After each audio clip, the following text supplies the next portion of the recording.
Et nous enchaînons à présent avec Enjeu patrimoine, un enjeu patrimoine consacré à la thématique immobilière. Nous allons tenter de comprendre ensemble votre pouvoir d'achat immobilier dans un contexte d'inflation sur le territoire français, mais dans le monde entier, donc en Europe et aux États-Unis également, mais surtout sur le territoire français dans un contexte de hausse des prix, de hausse des crédits de taux des crédits immobiliers et de warning sur les taux d'usure. Comment comprendre son pouvoir d'achat immobilier dans ce contexte? Nous avons le plaisir d'être avec deux experts pour en parler. Nous avons tout d'abord le plaisir d'être accompagnés en plateau par Cécile Roclor, directrice des études d'Empruntis. Bonjour Cécile Roclor. Bonjour Nicolas. Et nous avons également le plaisir d'être accompagnés à distance par Pierre Sabatier, économiste prospectiviste et président de PrimeView. Bonjour Pierre Sabatier. Bonjour à tous. Merci à tous les deux d'être en plateau avec nous pour nous parler de ce pouvoir d'achat immobilier. On va peut-être commencer avec vous, Cécile Roclor. Donc les taux de crédit immobilier remontent. Voilà, ça arrive enfin après plusieurs années où ils étaient à des niveaux très bas. On les voit remonter. Alors, doubler presque parfois, ou en tout cas des anticipations de taux de crédit immobilier qui pourraient doubler, qui pourraient passer de 1 à 2% d'ici la fin de l'année. C'est déjà le cas dans certaines banques. Certains pourraient être tentés de dire ça va, ça reste très modéré.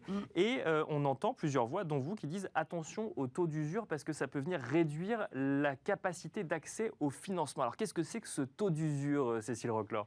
Alors c'est un peu technique, mais le taux d'usure, en fait, c'est normalement le protecteur du consommateur. C'est la ligne rouge que les banques ne doivent pas dépasser en matière de coût du financement. D'accord. Donc habituellement, c'est un taux qui va venir limiter l'impact du coût du crédit et de l'assurance et de tous les frais annexes pour un emprunteur. Malheureusement, en ce moment, on vit, vous le disiez, une période de hausse des taux. Depuis le mois de février, on a pris en moyenne 0,55 points sur les taux de crédit immobilier sur 20 ans. D'accord. Vous le disiez aussi, ça peut être beaucoup plus. Ce qui fait que quand on a un taux d'usure qui, dans sa mécanique, est calculé pour un trimestre en fonction des taux pratiqués par les banques sur le trimestre précédent, on a un décalage dans le temps entre la ligne rouge et les pratiques des banques.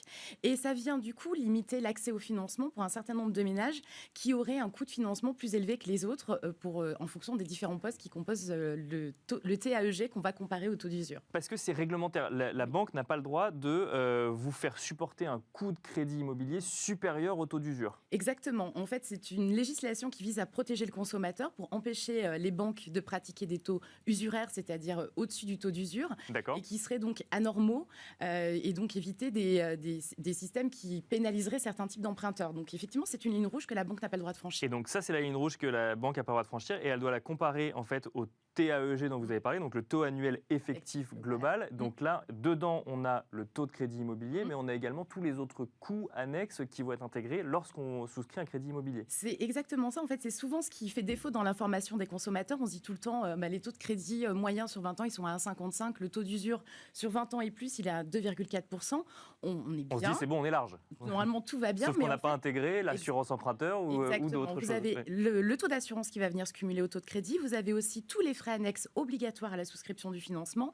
Donc, ça va être les frais de garantie, les frais de dossier, tout ce qui va être obligatoire pour avoir accès à son financement. Et c'est quand on cumule tout ça et qu'on fait la mécanique de calcul du TAEG, donc le lissage sur l'ensemble de la durée du prêt, qu'on va venir avoir des taux qui sont bien supérieurs aux 1,55% sur 20 ans. On va monter rapidement aux alentours de ce taux d'usure, voire au-dessus pour un certain nombre de profils. Et alors, ce qu'il faut bien expliquer aux gens qui nous écoutent, c'est que le taux d'usure est calculé en fonction, si je caricature, de la moyenne des TAEG pratiqués par les banques. Donc mécaniquement, quand le TAEG augmente, puisque le taux de crédit immobilier augmente, le taux d'usure augmente. Le problème sur lequel vous alertez, c'est que la période n'est pas la même, puisque le taux d'usure du premier trimestre 2022 est calculé sur la moyenne des TAEG du dernier trimestre 2021, Exactement. par exemple. Et donc, si les taux remontent trop vite, en fait, on perd en capacité d'accès au financement. C'est exactement ce qui est en train de se passer quand vous avez une remontée rapide des taux de crédit. Étant donné qu'on regarde dans le rétroviseur pour fixer le taux d'usure du trimestre qui arrive, on a un décalage dans le temps. Alors quand on est sur des remontées lentes, pas trop de sujets, ça bloque un petit peu, mais c'est pas très grave. Mais là, on a effectivement pris énormément sur les taux de crédit en l'espace de 4 mois. Et quand la Banque de France qui fait ce calcul-là, début du deuxième trimestre, elle le fait principalement avec des taux de financement octroyés sur janvier. Et du coup, on a un décalage, on ne prend pas en compte la hausse, qui fait que le taux d'usure pour le deuxième trimestre n'a pas augmenté, il a même baissé d'1 centime.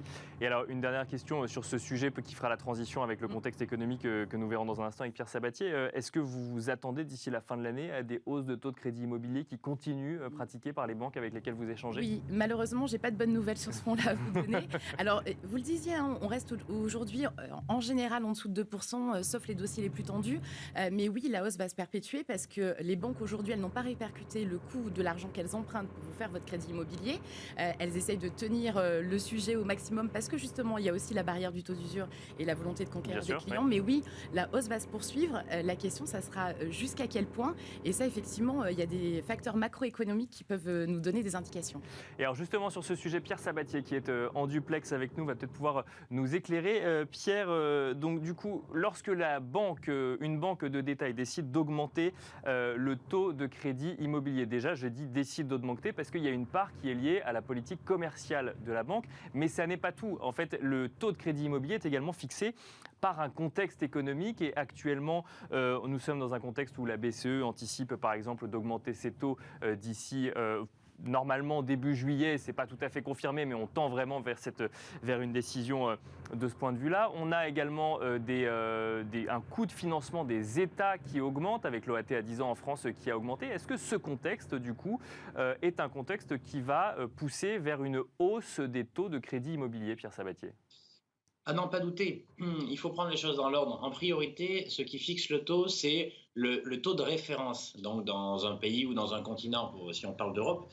Et aujourd'hui, la Banque centrale européenne, vous l'avez dit, hein, a comme objectif de remonter son taux directeur, c'est-à-dire son taux très court, son taux au jour le jour, à partir du mois de juillet. Mais les taux longs, c'est-à-dire les taux à 10 ans, c'est-à-dire que lorsque l'État emprunte, elle emprunte sur 10 ans, eh bien ces taux, il faut avoir en tête que les taux d'intérêt en fin d'année dernière étaient à zéro. Zéro. Bien Et sûr. aujourd'hui, ils sont à 1,4%.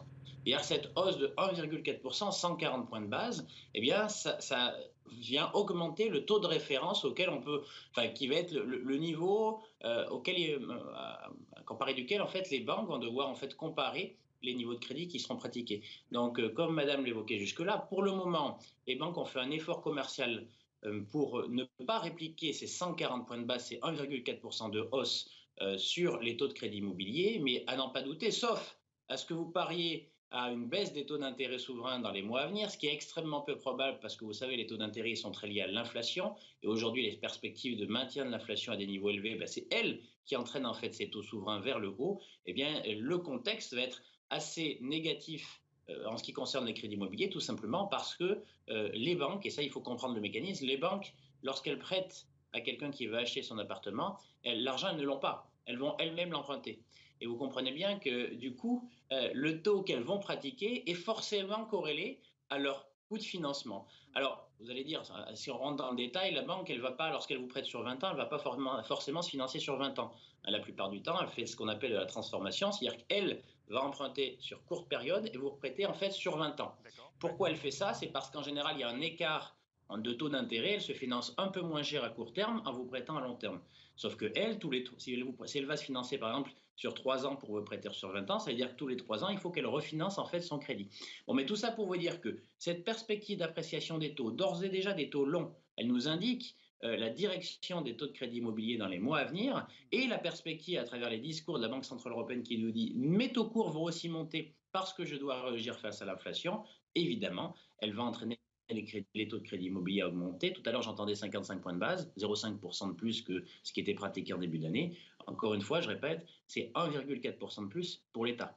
Donc, on va avoir convergence. Je ne sais pas si on ira jusqu'à 1,5% de plus par rapport au niveau de ce début d'année, mais il est tout à fait probable qu'au moins, à minima, on aille à 1% de plus que ce qui était pratiqué en termes de crédit immobilier encore en début d'année. Et ça va avoir un impact majeur, hein, parce qu'il ne faut pas oublier que le niveau de taux, c'est grosso modo va vous permettre d'avoir une idée de ce que le banquier va accepter de vous prêter en termes de somme lorsque vous allez acheter votre bien immobilier. Ça veut dire Hein, qu'on donc, pourra emprunter gardez moins. toujours. Oui, pardon. Ça veut dire qu'on pourra emprunter moins. Ça veut dire que si on a une hausse de 1%, et si je comprends bien, c'est globalement une hausse qui serait modérée par rapport à ce qui pourrait être répercuté sur le taux de crédit immobilier, cette hausse de 1%, globalement, c'est du pouvoir d'achat immobilier en moins pour celui qui va voir son banquier et qui veut souscrire un prêt.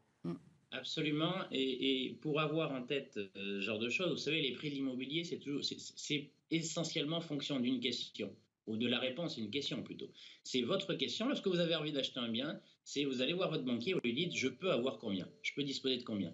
Eh bien la réponse à cette question, elle est fonction évidemment de ce que vous gagnez, mais totalement des taux d'intérêt qui sont pratiqués. Je vais vous donner un exemple chiffré, dire qu'il faut savoir quand sur 20 ans, lorsque vous empruntez en fait et vous êtes en capacité d'assumer une mensualité de 1 000 € par mois par exemple, hein, eh bien une augmentation des taux d'intérêt sur 20 ans d'1%, ça va vous coûter entre 8 et 10% de capacité d'emprunt en moins.